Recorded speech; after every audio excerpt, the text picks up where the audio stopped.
তুমি প্রেমিকার পিছনে ঘোরো, 15 বছর বয়স তোমার, 20 বছর 22 বছরে বাইক লাগবে তোমার।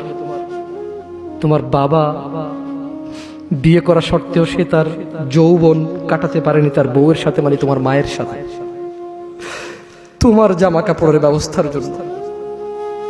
তুমি বুঝো যুবক, তোমার বাবার বয়স এখন 40, সে তোমার মার কাছে আসলে আর অনুভূতি নেই, তার শক্তি কমে গেছে।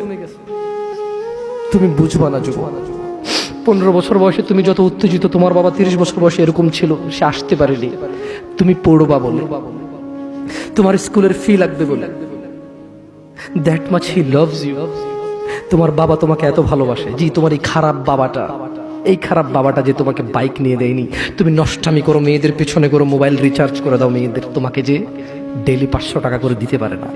এই লোকটা যদি 60 বছর বয়স পায়, তার জীবনের 20টা বছর সে এমন 20টা বছর, যে 20টা বছরে সে হাড় ভাঙা পরিশ্রম করতে পারত, করছে, তোমার মায়ের দেখা সে পায়নি।